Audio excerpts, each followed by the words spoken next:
Hello and welcome to David Starkey Talks.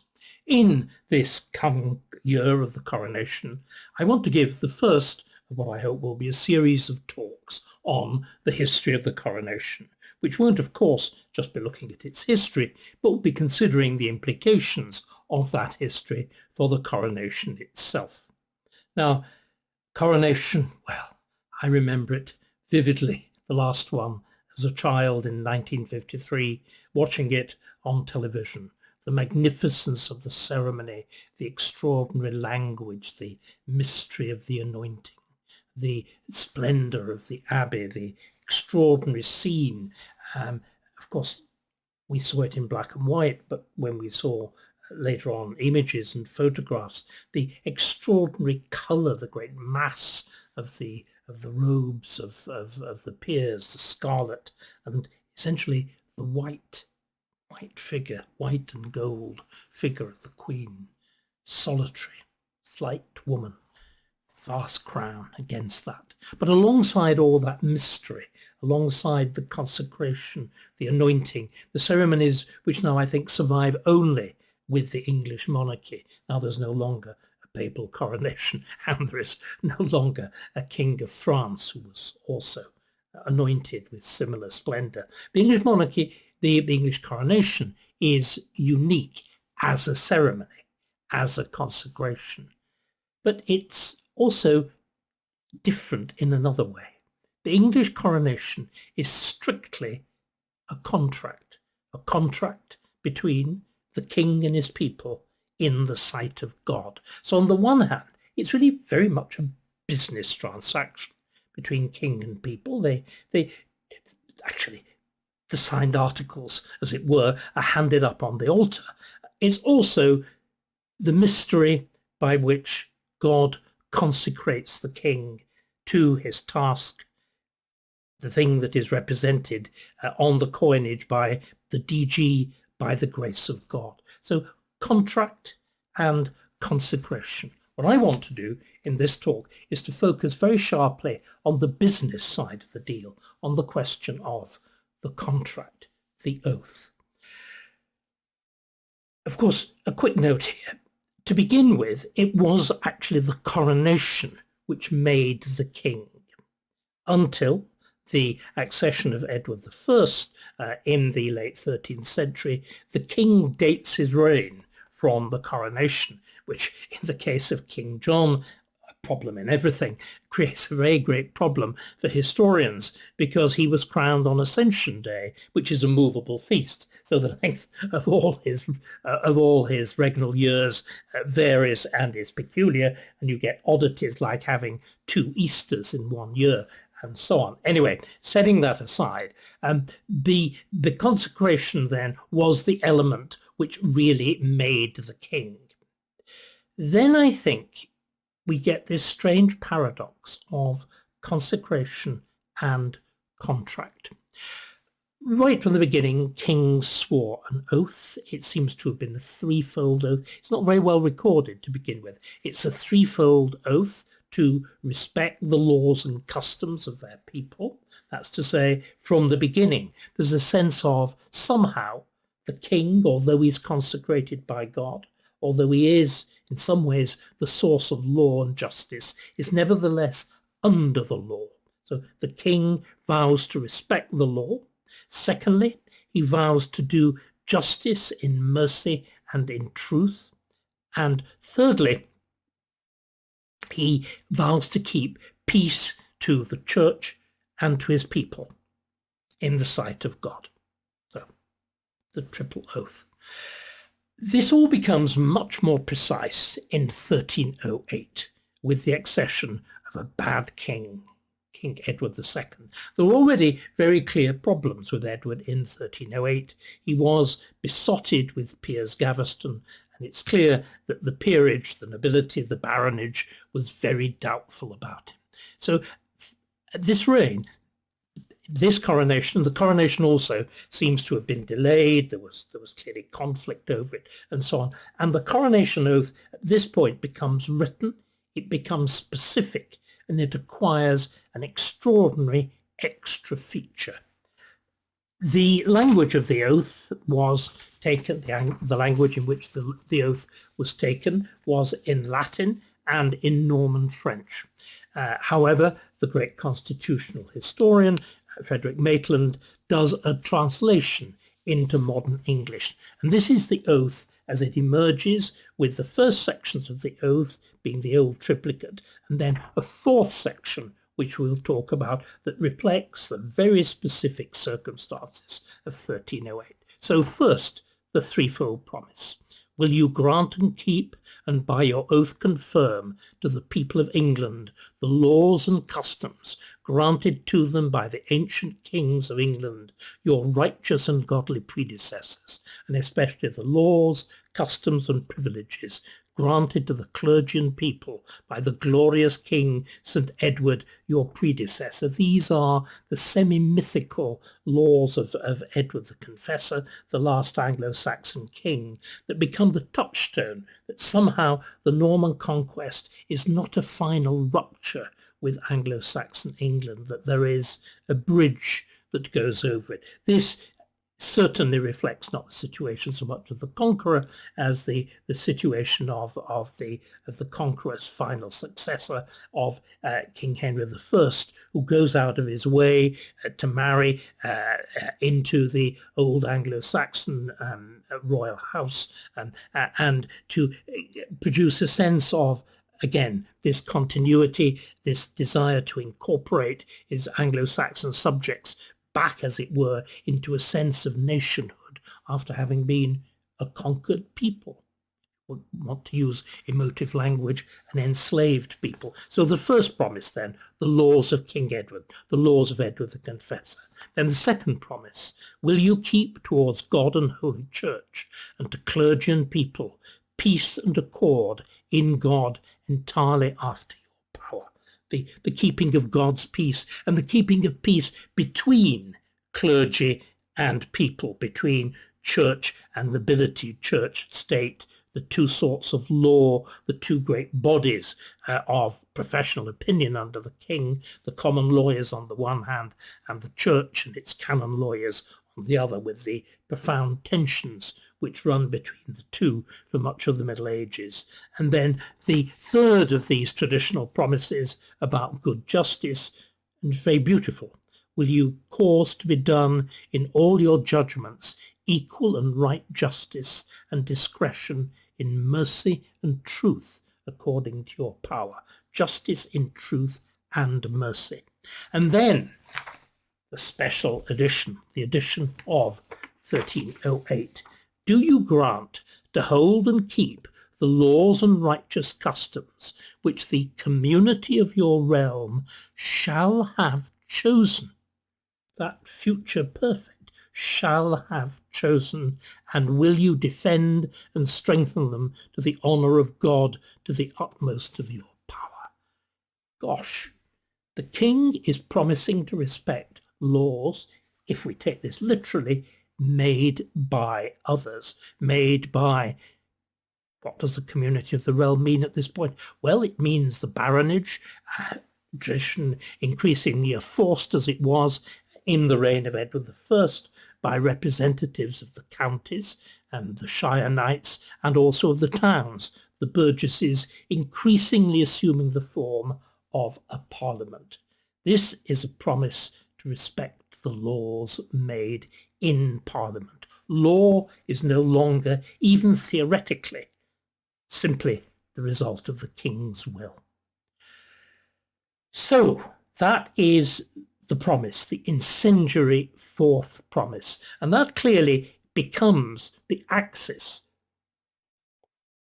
of the coronation oath. Effectively, it says, not only is the English king in theory under the law, in practice, his law-making powers are circumscribed both to change law and to introduce new law. He needs the consent of the representatives of his people, somehow.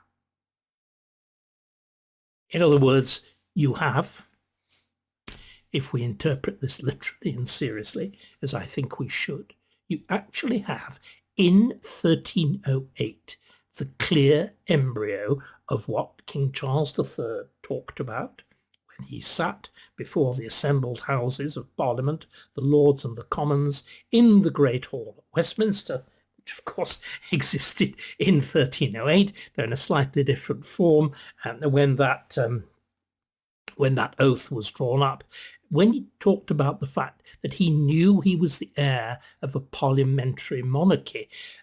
One is tempted to say that perhaps some 700 years after 1308, he's a bit of a slow learner. And certainly quite a few of his successors were slow learners and paid very terrible prices, including Edward himself, who is dethroned in 1326 and 1320.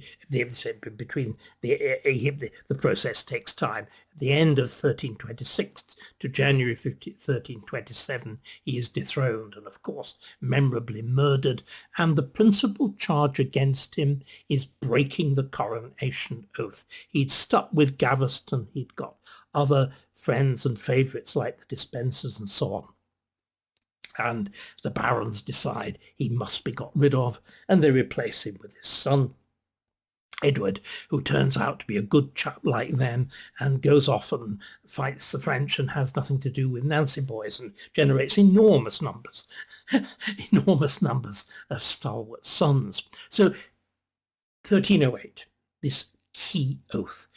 Interestingly enough, the most stalwart of those sons, of course, is the Black Prince, who dies ahead of his father, dies ahead of Edward III, and instead Edward is succeeded by his grandson, Richard II, who, well, he's not at all like Edward II, but he has these extraordinary, on the one hand, indifference to war, and on the other hand, an extraordinarily high view of his royal power and prerogative, his in other words, the consecrated aspects of monarchy. And if you look at the famous triptych portrait of him in Westminster, you see this idealized monarch, eternally youthful, clad in gold, with his attendant saints and angels, all of them actually bearing his livery badge. The hosts of heaven fight for him. Well, the hosts of heaven weren't strong enough, and he is overthrown again in 1399. He actually undergoes a form of trial in Westminster Hall, where King Charles announced that this is indeed a parliamentary monarchy, and the principal charge against Richard was, well, it was the breaking of his coronation oath and saying that the laws were in his breast. So, that oath really does mean something. Kings clearly, after Richard II and Edward II, had very good, were well aware of the fact and tended, generally speaking, to respect the obligations that were implied by it. There was, of course, some restiveness, and some kings pushed back further than others. We might expect, for example, that the greatest pushback would have been with a king like Henry VIII. Well, indeed, Henry, of course, turning England upside down with the assumption of the supremacy over the church, does in fact break clearly conspicuous sections of his coronation oath, the laws which traditionally, the section of the oath about keeping the peace towards his clergy and church, of course, he simply tears up.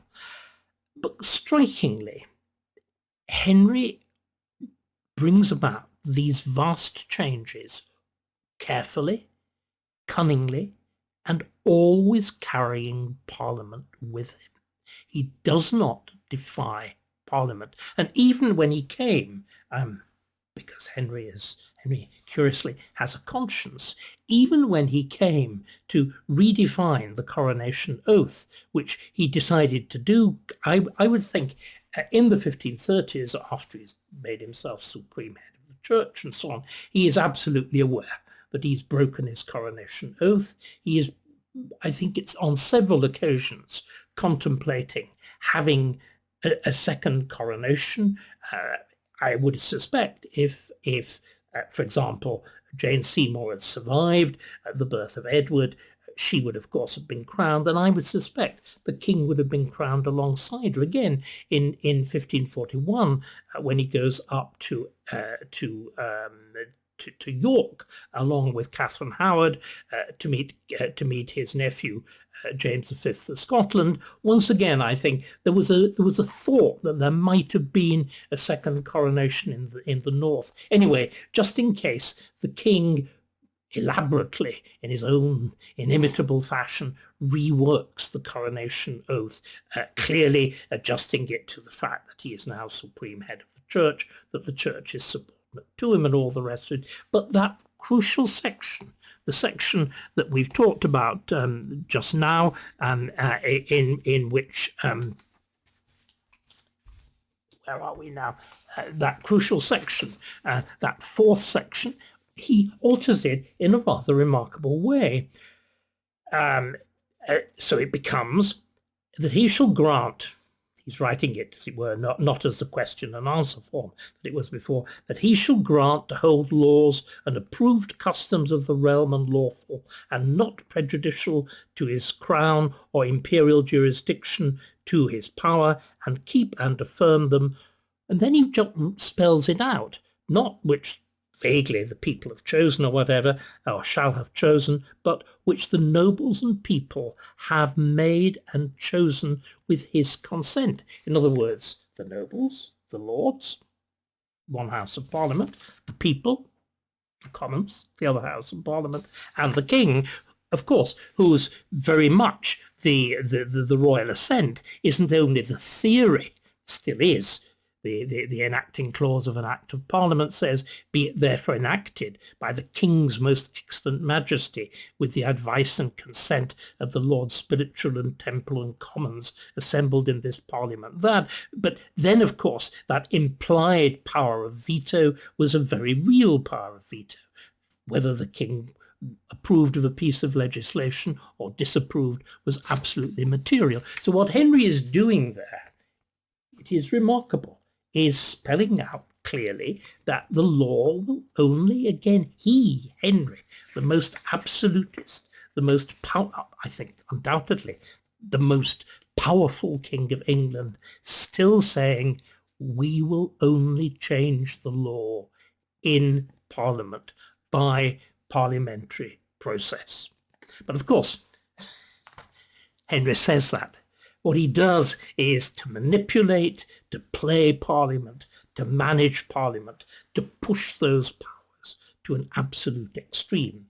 And when he dies and leaves the son of Jane Seymour as a little boy as his successor in 1547, there is a very considerable reaction in just the same way. There'd actually been a very considerable reaction in 1509 when Henry himself succeeds then as a promising young man, good King Harry, a promising young man of 17 going on 18, the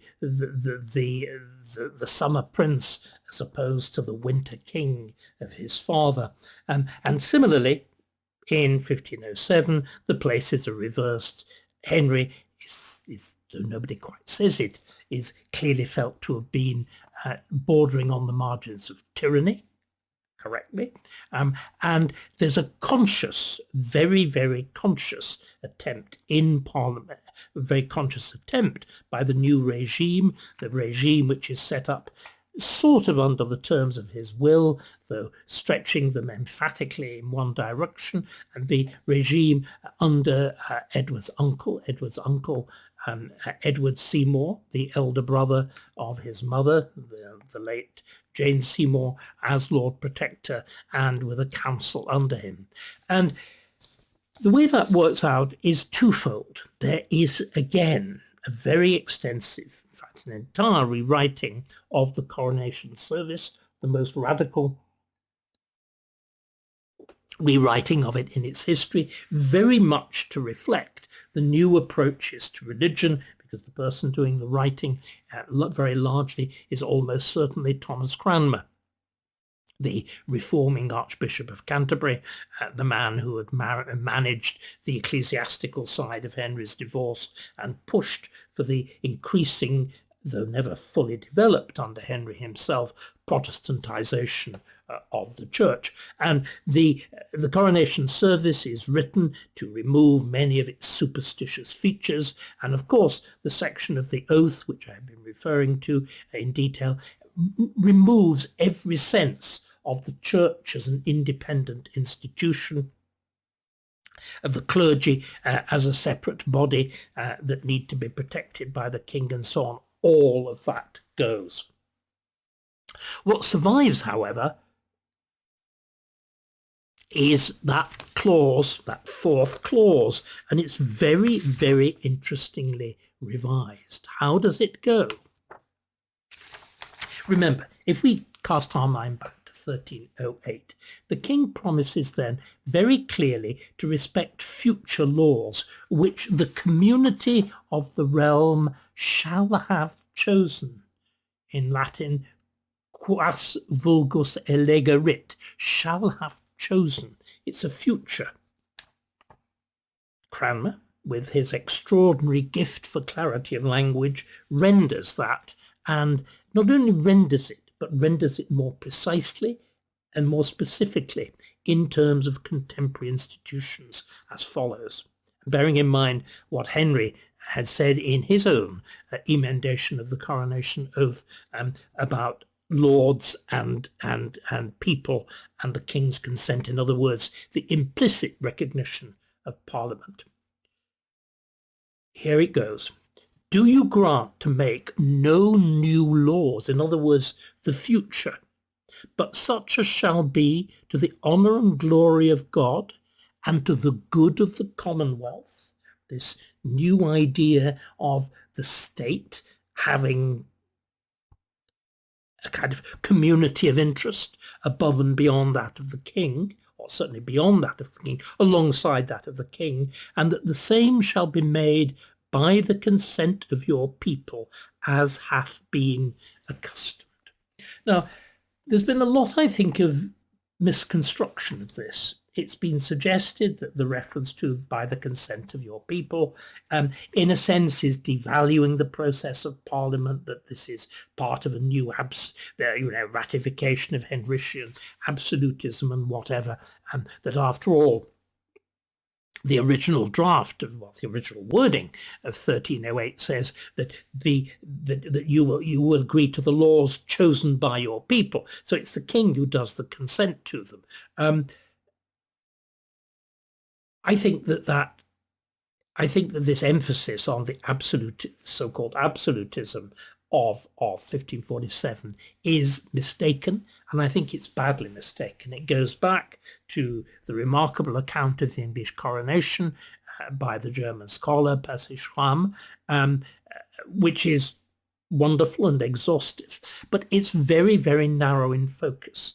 If you actually look at what's going on in terms of the politics with the Parliament, for example, the first acts of Edward's Parliament consciously say, we are going to have a fresh start. The Act of Proclamations, which could be construed to give the king quasi-legislative powers without an Act of Parliament, kind of delegated legislation on the one hand, and also the Act of Treasons that make words treason by itself. These are consciously repealed. In other words, it would have been very strange to have, on the one hand, asserted the conventional views of parliamentary authority in an Act of Parliament the first Act of Parliament of the first Parliament of the reign, if at the same time in the coronation service you are advancing a much more aggressive view of royal power. I do not see this. I think that both the coronation oath and those first acts of Edward's Parliament are once again a reaffirming in plainer language that the law can only be changed, new laws can only be made by the consent of the people in Parliament, by the ordinary parliamentary process. But you observe Parliament ain't mentioned. All of that, anyway, is by the by, because that careful drafting of 1547 barely survives 5 minutes. Mary goes back to the traditional Latin order of the coronation service, as indeed does Elizabeth. However, and it's just a little quick note, that beautiful drafting of Cranmer does survive because it's very easily accessible. It's written out fully in the Acts of the Privy Council, which are one of the standard reference books of government. You can go back to it constantly, and I think it underpins a great deal of future redrafting of the coronation and the coronation oath, and there are phrases there that echo right through to the present, like the first time you actually get a phrase like realms and dominions, which you will hear very clearly in the coronation service of George VI and of Elizabeth II, maybe even in that of Charles III. So, but nevertheless, that's part. You go back for the two queens, the two Tudor queens, Mary and Elizabeth. You go back to the medieval service, the Latin service, and the Latin and French oath. That means then that by the time of the Stuart accession, you've got to do the whole job of translating into English again. And it's with the Stuarts, it's with this Stuart accession that things really do start to happen. Because you get, with James VI first, and more particularly with son Charles I, you get kings who I think for the first time since Richard II and Edward II do not accept fully the constraints of English convention and English custom. James is more discreet about it and is much cleverer about it than his son. Once again, Maitland, an extraordinary legal historian of the late 19th and the very beginning of the 20th century, picked up a point which I had never really registered. I knew I knew the facts, but I hadn't fully grasped it. What's worth remembering is that James's accession in 1603 is technically illegal. That's to say, Henry, everything goes back to Henry. Henry, with his will and the various acts of succession, had laid down that the succession would go first to Edward. If Edward has no children, then it goes to Mary. If Mary has no children, it goes to Elizabeth. And if Elizabeth, because Henry was very thorough about these things, if Elizabeth had no children, it will go to the descendants of Henry's younger sister, Mary, not to his older sister, Margaret, who'd married into Scotland.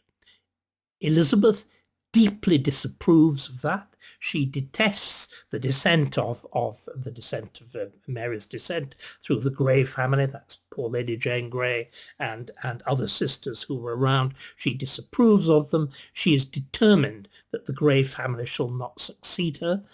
The Privy Council, I think rather disgracefully, connives with this, and Henry's will is solemnly inspected. I think it's 1566-67. Anyway, it's solemnly inspected by an important group of Privy Councillors. It is clearly deemed to be too difficult to deal with, so it is locked up in a chest with 2 keys, and the keys are mislaid, and it's not looked at again. It disappears. And instead, the person who descended from the excluded child, from the excluded daughter of Henry VII, from Margaret, that's to say James I and VI, succeeds to the English throne. James could therefore have and assert vigorously the notion that he succeeded to the English throne by indefeasible hereditary right, not by Act of Parliament. Despite the fact, of course, throughout the 16th century, and indeed the 15th century, the succession to the crown had either been ratified or actually determined by Act of Parliament. So right from the beginning, James has a notion fundamentally of a monarchy which in its fundamentals, sorry, too many fundamentals, he has a notion of a kind of fundamental royal law which transcends at key points the notion of parliament or the notion of the king under law. If we look at how the coronation, how this was reflected in the coronation oath, of course, that key fourth clause of the oath, what's happened to it? Well, as I said, the entire service is translated from the Latin into English. And this is what happens to that clause. Sir, will you grant to hold and keep the laws and rightful customs which the commonality of your kingdom have, and to defend and uphold them to the honour of God as much as in you lie? You see, the tense has changed. It now, the fourth promise just becomes a repetition of the first. Will you keep the laws as they are? The answer is yes. But that extraordinary binding element, that future tense, new laws or laws which the people shall choose, the thing that binds you to the instrument of Parliament, do you know what? It's slipped by. And the slipping by becomes very much more complete when we actually turn to the coronation oath of Charles I. Look at what they've done with it this time. Where are we? Here we are.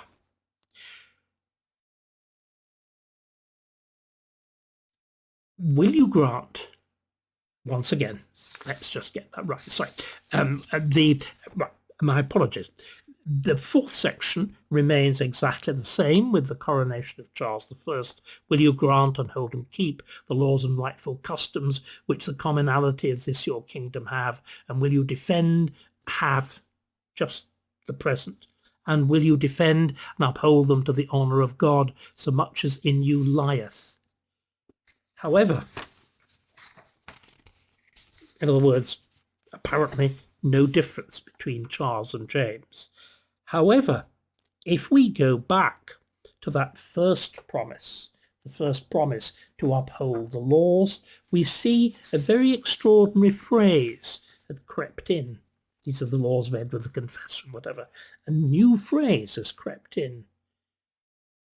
According to the laws of God, the true profession of the gospel established in the Church of England, that's again going back to the Cranmer modifications, and agreeable to the prerogative of the king thereof. Suddenly, this word prerogative to some sort of separate inherent right. So you have indefeasible hereditary right, which puts you on the throne, and you have a prerogative, which is somehow a power that is in you that in circumstances of, well, emergency, but of course you are the only one who can determine an emergency, enable you to do things of extraordinary power. You can see how first James and then Charles nibble at the idea of the limitation of royal power over law to be exercised simply and only in its broadest sense through Parliament. The conflicts with Parliament, the conflicts between the Stuarts, the first two Stuarts and their parliaments, it seemed to me are there. They're inherent in the manipulation of the coronation oath. It is quite clear that these kings are uncomfortable with the traditional formulation. They play with it, and Charles, like Richard II, like Edward II, falls for breaking his coronation oath. What happens next? Well, a restoration, go back to those texts, and then another king who breaks his oaths, James II. And this time round, it's decided the vagueness of wording. Remember, all of these things from, I think, actually from 1308 onwards, imply Parliament. They don't actually mention Parliament. But by the time that we've got to, to the Glorious Revolution, to 1688, 1689, everybody is quite clear that things do need to be spelled out. So the Coronation Oath is rewritten, and this time it is actually rewritten and endorsed by Act of Parliament, and the oath as sworn is the oath as determined by Act of Parliament. And this is what it says. This is what the form of oath sworn by William III and Queen Mary says. Will you solemnly promise and swear to govern the people of this kingdom of England and the dominions thereof? That phrase again. And the dominions thereto belonging, according to the statutes in Parliament agreed on, and the laws and customs of the same. The King and Queen shall say, I solemnly promise so to do. Will you to your power cause law and justice in mercy to be executed in all your judgments? I will. Will you, to the utmost of your power, maintain the laws of God, the true profession of the gospel, and the Protestant reformed religion established by law? And will you preserve unto the bishops and clergy of this realm, and the churches thereof, etc., etc., such rights and privileges as by law and justice do obtain, etc., etc.? The revised oath, in which now the promise to obey the laws as made in Parliament to govern people of this kingdom and the dominions thereto belonging, according to the statutes in Parliament agreed on and the laws and customs of the same, explicitly, unchallenged and embodied and embedded in Act of Parliament in 1688, 1689. But you know what? The Queen didn't swear that oath. Elizabeth II did not swear that oath because in 1931 there was the Statute of Westminster, in which the monarch became not simply King or Queen of the United Kingdom, but King or Queen of Canada, Australia, New Zealand, of all the separate entities, self-governing dominions of the Commonwealth, as it was now to be called. And the result is that the Coronation Oath is modified, actually without changing parliamentary statute. It's really flagrantly illegal. And the oath is modified. The term Parliament is dropped because it's felt more important. This again just shows the extraordinary significance of the idea of Commonwealth and Empire, and of course why they matter so much to the Queen herself, why they matter so much that the actual reference to the monarch governing according to Parliament is dropped, because what you want to do is to rephrase this oath to mean that the monarch will promise to govern all her realms and dominions, her realms and dominions, Canada, Australia, New Zealand, South Africa, India, whatever, according to their laws and customs, which of course may be made by Parliament or whatever other assembly is there. So that first clause then goes as follows. Will you solemnly promise and swear to govern the peoples of the United Kingdom of Great Britain, Northern Ireland, Canada, Australia, New Zealand, the Union of South Africa, Pakistan and Ceylon, and of your possessions and the other territories, to any of them belonging or pertaining according to their respective laws and customs? The Queen, I solemnly promise so to do. Her commitment to the Commonwealth is there embedded in that first clause of her coronation oath, but curiously no reference to Parliament, despite the fact, as her son said in his what amounts to his accession speech in Westminster Great Hall, that this is a parliamentary monarchy. I would like to suggest, I said, I'd review this history and look back and look forward. I would like to suggest that we do two things. We look at this history and we realize that in the history of the coronation, in the history, therefore, of the monarchy, of the most important single act of a reign, the coronation, there is a compressed history of the freedom of England and the emergence of constitutional monarchy. We can also see that its elements go back an astonishingly long way. They go back to the beginning of the 14th century. The principle of a monarch only ruling according to laws made in Parliament or made in a representative assembly is clearly there from the beginning of the 14th century. It's not there without challenge. It takes the dethronement and death of 3 monarchs, revolutions, to drive the point home, but nevertheless, the basic principle is there. In other words, what we learn from the coronation, what we learn from this contractual side of the coronation, is that there are different ways to what we regard as modernity, to modern, responsible government, government under the law. There is one that we think is typical and universal, which is revolution, like America or France, universal declarations of right, written constitutions. But that's a Johnny-come-lately. We have a different path to modernity. We have, if you like, medieval modernity. Same way some people say Japan has always been modern in its art. I would say we've always been a bit modern in our politics. The idea, long antedating democracy or the ballot or whatever, but the idea of representative government under the law, with the necessary consultation that implies, the necessary consultation of representatives and representative government, is deeply entrenched. So England, the coronation, the monarchy are integral. History is integral to our path to modernity. It's not revolutionary. It's not the result of rights. It's a result of that wonderful, slow, gestated process of history, which is represented, will be represented so vividly in the coronation service this coming May. But I'm not going to stop there, because I do think we need to alter that oath again.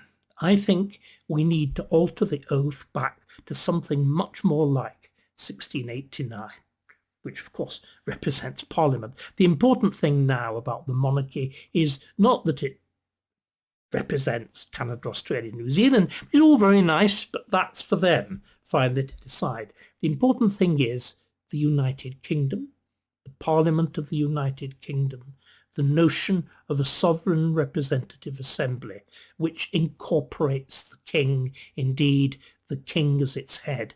That needs to be spelled out in this most solemn act of the coronation, which, yes, the placing of the crown, yes, the anointing, but actually that solemn compact between king and people, that oath to be sworn, the idea of a parliamentary monarchy, the parliamentary monarchy of the United Kingdom, of which King Charles III will be king, needs to be written back as clearly as it was in 1689.